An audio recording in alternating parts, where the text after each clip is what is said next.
Hey everyone, I'm Dave, one of the creators of Crimson Moon. Today we're going to be answering your questions from Discord. In Angel mode, which we call Angel Ascension, is the player fully invincible, or does it share some form of progression or HP system with the human mode? So this is a good question. The Angel mode is pretty sturdy. It's meant to be sort of a defensive thing that lets you be aggressive and get some extra damage in, but you can take a little bit of damage. You can die, but we have made it be something that happens very rarely. It's sort of if you enter in very low health, play super recklessly, you could die, but again, you'll take very minimal damage while in Angel mode. The way that both your health and damage that you deal scales is based upon the equipment you have. So if you have higher rarity equipment, or higher stat equipment, it will kind of scale, not one-to-one, but it will be a part of kind of making your Angel match your level of power. Hey Lore Hunter, what is the primary method of healing in the game? So players start off with a set of health flax, and those get replenished as you clear sections of the mission. Healing can also come from like various boons that are found in the game, and also modifiers that are on your equipment. Does the game use stamina, or just let us go at it like classic action adventure style? We do have stamina in the game, and it is a core part of combat, not unlike many Souls games. I will say I think we're a little bit more generous. We want you to have more fluid combat, ability to string things together. So while we do have limitations on things like dodging, jumping, and blocking, ultimately we let you kind of have a little more freedom. And stamina is something you can upgrade or impact through your boons. So if you really want to have a high stamina playstyle, you can do that. How many weapon types will there be? Our team's crafted over 30 unique weapon types that span one-handed and two-handed weapon types. Each weapon type can be randomized with additional boons and stat bonuses and damage modifiers, so the combination space is massive. Hey Himeno, I've seen one-handed weapons with shields and two-handed weapons, but is dual wielding planned or possible? So we are focusing exactly on what you're seeing right now. It's the one hand or the two-handed weapons. Dual wielding is currently not on our slate. Will the game feature procedurally generated areas, or will each zone be handcrafted? And if each zone is in fact handcrafted, how many zones do you plan for release? So every district level is handcrafted with multiple paths. We really want each run to feel unique. So encounters are randomized, including loot, objectives, and enemies, and that applies to all 6 main districts of Guild and Arc. Any interesting tidbits of lore you can share with us? Yeah, in Crimson Moon, the player is a Nephilim, a human-angel hybrid enslaved by the Lunitarian Church of Elcoria.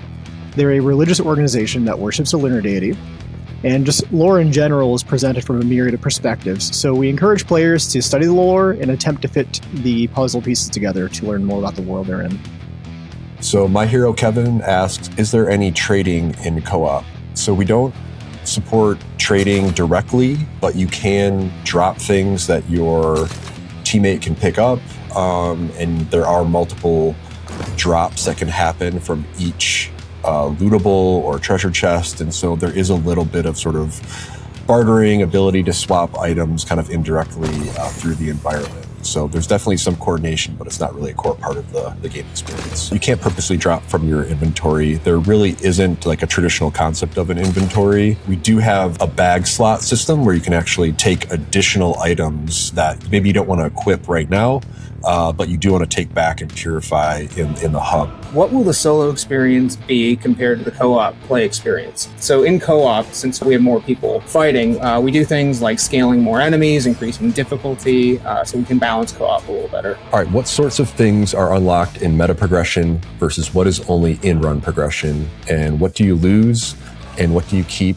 when a run is over? So we actually have a lot in our meta progression. We have over 60 unlockables, and they come across a whole bunch of different types of categories of unlocks. So you can get entirely new stat upgrades, additional lives, full armor sets, upgrades to your angel. And actually one of my favorite chases is the second angel form that you can unlock, which is called Sunder. And yeah, we want to keep players invested and constantly looking forward to the things that they can unlock. And that XP experience does stay with you even after death. So it's tied into your roguelike progression. Constantly you're playing runs, constantly getting new things that will make each run varied and interesting. The main in-run progression considerations are your souls and the boons you get at various Nexus gates. The souls are used in the hub, where you can use it to either upgrade your gear temporarily or replenish your consumables, things like that help you in the next mission of your run.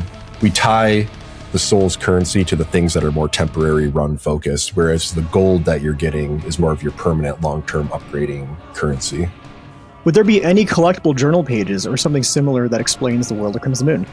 Absolutely. Lore collection is actually a big part of Crimson Moon. We see the story of Gildenark's fall through environmental storytelling, as well as lore notes. And lore notes not only serve as a narrative device, but they're also a part of gameplay.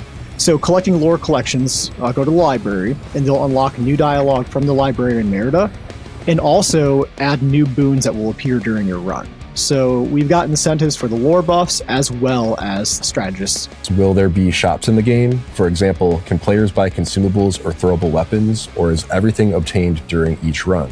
So yes, in the hub, there are a number of unique NPCs that are both story narrative characters, but they also are kind of vendors for various things that will help you on your runs. So we have the blacksmith, who will sell weapons and shields, as well as primarily be where you upgrade all of your equipment to get it to higher rarity to then help you survive even further in later runs and difficulties. There's also the librarian, who's kind of like the holder of lore, can kind of give you updates on the world, and you can actually get bonus boons from her during a run by spending souls. And then there is the merchant, who offers consumable upgrades. And so all of them kind of work both during a run and in preparation for a run to help you kind of load out the way that you want to. Will there be any actual biblical lore relating with Nephilim and the angels, for example? The lore in Crimson Moon is heavily inspired by mythological concepts and general high fantasy elements. Religious themes and motifs are chosen purely for aesthetic purposes, and they don't really canonize real-world religions or make any commentary on them. But fans of mythology and philosophy might pick up on some interesting ideas that really add to Crimson's story. Will asks, if you can enter your runs with purified gear, does that mean you could start a run with your strongest gear every time? I'm worried that gear in runs wouldn't be exciting if you can start with all the best stuff. I totally understand where the question's coming from. We are absolutely trying to balance and design the game to avoid players just sticking with one set of equipment. And so we think that all of the work we're doing and integrating this type of feedback is helping us kind of get the right balance in progression of equipment. A core part of the progression of the game is that you can find new and unique equipment, and then you are incentivized to either upgrade its rarity through the blacksmith or by just finding drops that are at that rarity.